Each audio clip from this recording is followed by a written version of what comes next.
3 tips on how to manage the first 3 months in a new organization. What factors you should consider. Watch this video to make a great first impact in the new organization that you join. Do you know it takes 12 long months for people to reach their peak performance, their steady productivity level after they join a new organization? And the productivity level is only 25% in the first month. You know, what is the reason of that kind of a low productivity? What do you think is this data telling us? It is telling us that given that the shelf life of employees is just 2 to 3 years, and if it takes 1 year to reach the steady productivity level or peak performance, then there is a huge productivity loss that the organizations have to bear, and they are genuinely concerned about it because people are attriting very fast these days. So what is the reason of this productivity crisis? What you can do to avoid such a crisis for yourself and make a great first impression when you join a new organization? In order to see that, we will know 2 factors. Number 1, performance outcome. Number 2, social equity. What is performance outcome? It is basically your ability to exceed expectation very soon in the game after you join, in terms of creating great impact either in your role or great business impact, customer impact, operational impact, whatever is relevant for you. And you can use your hard work, your smartness, your past experience, skills to drive that. And I'm so amazed to see that ironically people are not working very hard in the initial months, because of course the organization is not expecting something sharp, but it is the time you have to invest and create a mark. The second is social equity. It is your ability to form internal networks, connect with others, collaborate with others, have one-on-one connects, build personal credibility. Yeah. So let's analyze the 2x2 matrix and what are the various scenarios you may have keeping these 2 factors in mind. So here you go. There are 4 quadrants which are basically resembling 4 scenarios. Of course, I'm simplifying this, but this will help us to analyze it in the form of a framework so that you know what actions you can take so that you have an awesome first impact that you do in an organization. So if you're in quadrant 1, where you don't have ability to perform greatly, your performance outcome is low and your social equity is also low, definitely not a good position to be in. You may clear the probation, but you will struggle in your role. Your objective then should be to either move to quadrant 2 by building and reinforcing your performance, or to quadrant 4 by strengthening your social equity. That is what should be your priority. Now let's move to quadrant 2. This is where you are driving great performance, but you are struggling with your social equity. People will acknowledge your effort, people will appreciate you for your performance, but you will be tagged as an individual contributor. You will not get the privilege of being entrusted with responsibilities that involves managing business situations or managing people, because simply you haven't demonstrated that, right? And which will kind of impede your future growth in the organization because you become an individual contributor. Now let's look at quadrant 4. That is where you have great social equity and people like you, people collaborate with you, you have created a great personal brand in the organization. But if you're not able to deliver on what is being expected from you, eventually you will lose your credibility, and that's not good from a long-term perspective either.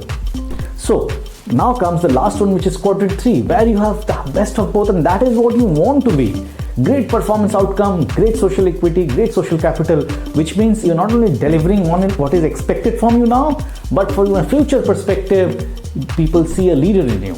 That is what you should aspire to be in, right? Now, the point is, majority of you will always tend to be either in quadrant 2 or quadrant 4 when you join a new organization. Now, your role should be to make an effort to move to quadrant 3 and be tagged as a top talent. People look up at you, right? Now, how can you do that? If you have great performance outcome, what actions you need to take consciously to build your social equity so that you move in quadrant 3? And if you have social equity, what actions you should take consciously in terms of performance outcome so that again you move to quadrant 3? So let's discuss that in detail. So let's start with performance outcome. If you want to consciously drive great performance outcome, here are the 6 recipes for you. Number 1, drive a quick win. As soon as you join in the first 3 to 6 months, ideally 3 months, have a quick win. And by quick win, what I mean is basically deliver something which is of outstanding value to the organization, which has exceeded expectation of others, your line manager, others in the department, either in terms of operational impact, customer impact, business impact, or own impact. That really creates a great buzz in people's mind. Number 2, make sure you choose your projects carefully in the beginning. Of course, projects, work, depending on what role you are, but it's very important to make sure that people are not offloading transactional work to you or not using you. You have to select projects or work where if you drive impact, people should be able to see the value of it. People should be able to see the impact of it. And that is, of course, contingent upon what stage of career you are in, but try, as a general principle, try to focus on that. Number 3, make sure you participate in initiatives and projects which is beyond the scope of your role. That kind of signals to others that you are so much keen to contribute over and above, and that is what you want to position yourself in. Point number 4, make sure you're a fast learner. Learn about the systems, processes, ways of working, culture, the politics, the optics, everything. And you should awe people by the insights you have developed. Number 5, make sure you set expectation with your boss at a very early stage, just after passing an induction. Clearing your induction. And set expectation not only for now, but like 3 months, 6 months, 1 year from now. What is the picture of success for him, for you, and for you, for him? And don't forget to have feedback calibration sessions at least once every month, so that you get to know how are you performing. And there is a second benefit to that.